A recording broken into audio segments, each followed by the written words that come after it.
सुनील जिला अध्यक्ष new pension scheme कर्मचारी महासंघ जिला चंबा। आज न्यू पेंशन स्कीम कर्मचारी महासंघ जिला चंबा का एक प्रतिनिधिमंडल माननीय शिक्षा मंत्री श्री रोहित ठाकुर जी से चंबा में जाकर मिला। चंबा स्वतंत्रता दिवस के मौके पर आज वे मुख्य अतिथि के रूप में चंबा पहुंचे थे। उनके साथ मिलकर महासंघ की ओर से पहले तो उनका स्वागत किया गया और उन्हें शॉल, टोपी और चंबा थाल देकर सम्मानित किया गया महासंघ की ओर से पुरानी पेंशन बहाली के लिए। उसके साथ ही कर्मचारियों से जुड़ी भिन्न भिन्न मांगों के संदर्भ में उनसे मांग पत्र रखा गया। उनके समक्ष मांगे रखी गई, जिनमें बिजली बोर्ड की पुरानी पेंशन, हमारे जिला परिषद कर्मचारियों का विभागीय मर्जर और उनकी ओल्ड पेंशन, साथ ही साथ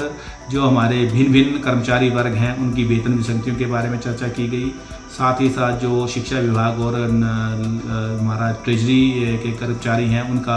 सीनियर असिस्टेंट की जो प्रमोशन पेंडिंग पड़ी हुई है उसके बारे में उनसे चर्चा की गई। उसके बाद जो हमारे शिक्षा विभाग में ही है 58 से 60 साल की जो सेवानिवृत्ति की कोर्ट केस के माध्यम से जजमेंट आई है और हमारे चतुर्थ श्रेणी कर्मचारी उसके लाभार्थी बन रहे हैं, उसके संदर्भ में माननीय शिक्षा मंत्री महोदय से बहुत विस्तृत वार्ता हुई और उन्होंने पूरी जानकारी ली कोर्ट केस से संबंधित और जो महत्वपूर्ण दस्तावेज उनको सौंपे गए। साथ ही साथ जो एनएसडीएल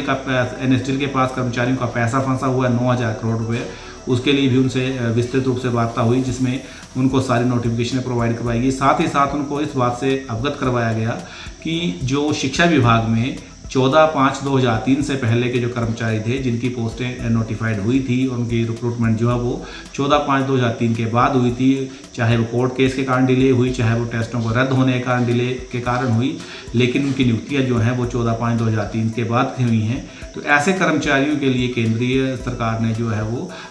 उनको ओल्ड पेंशन में लिए जाने का प्रावधान किया है, जिसके अंतर्गत शिक्षा विभाग में लगभग बैच 2006-08 के 2200 टीचर्स हैं, कॉन्ट्रैक्ट टीचर 1800 के आसपास हैं, 90 डीपी शिक्षक हैं और इसके अलावा सीएंडबी और अन्य शिक्षकों को डाल करके लगभग 5200 शिक्षक ही हैं हमारे जो इस कैटेगरीज में आते हैं। इसके अलावा जो 2003 के जो हमारे कमीशनड और बैच वाइज टीचर्स थे, चाहे टीजीटी आर्ट्स थे या अन्य कैटेगरीज के, उनको भी पहले एनपीएस में डाला गया था, वो भी इसी कैटेगरी में आते हैं। तो कुल मिलाकर शिक्षा विभाग में 7000 कर्मचारी ऐसे आते हैं जो 14/5/2003 से पहले की पोस्टें जो थी नोटिफाइड थी उनके तहत बाद में नियुक्त हुए थे। उन सभी कर्मचारियों का जो पैसा एनएसडीएल के पास फंसा हुआ है वो वापस आ सकता है। इसके बारे में माननीय शिक्षा मंत्री महोदय जी को रिप्रेजेंटेशन दी गई, उनको पूरी नोटिस उपलब्ध करवाई गई और साथ ही उनसे पूर्ण रूप से ये चर्चा की गई कि इसको जल्द से जल्द वापस लाया जाए। इस पर माननीय शिक्षा मंत्री महोदय जी ने दोनों निदेशालयों के हमारे जो माननीय निदेशक चंबा उनके साथ दौरे पर आए हुए थे, उनके साथ चर्चा की, उन्हें निर्देशित किया कि जो भी डाटा फील्ड से नहीं आ रहा है उसको शीघ्र अतिशीघ्र शिमला पहुंचाया जाए और शिमला जब वो डाटा पहुंचता है तो उनके साथ उन्हें सूचित किया जाए। साथ ही साथ उन्होंने महासंघ को भी ये कहा है कि जैसे ही वो शिमला पहुंचते हैं इस संदर्भ में उन्हें पुनः याद करवाया जाए ताकि जो ये 450 करोड़ रुपये या 500 करोड़ रुपये जो कर्मचारियों का फंसा हुआ है उसको वापस लाने के लिए वो आवश्यक जो है कार्यवाही आगे अमल में लाएँ। तो उनके साथ साथ हमारे जो दोनों निदेशक महोदय प्रारंभिक शिक्षा से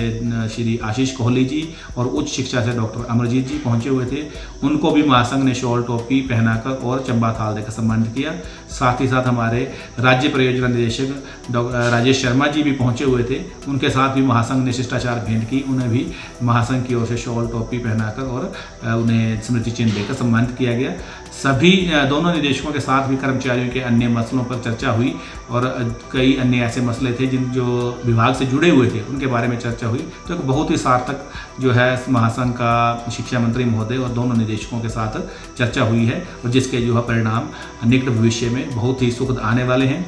मैं विशेष तौर पर इस मुलाकात के लिए सदर चंबा के हमारे माननीय विधायक श्री नीरज नैयर जी और साथ ही साथ हमारे चुराह के पूर्व विधायक श्री सुरेंद्र कुमार भारद्वाज जी का धन्यवाद करना चाहूँगा कि उन दोनों ने हमें मिलने के लिए समय उपलब्ध करवाया और महासंघ की जो जितनी भी मांगे थी उनको प्रमुखता के साथ माननीयों के समक्ष रखा और उनका जल्द समाधान के लिए जो मुख्यमंत्री माननीय शिक्षा मंत्री महोदय की ओर से आश्वासन दिया गया है।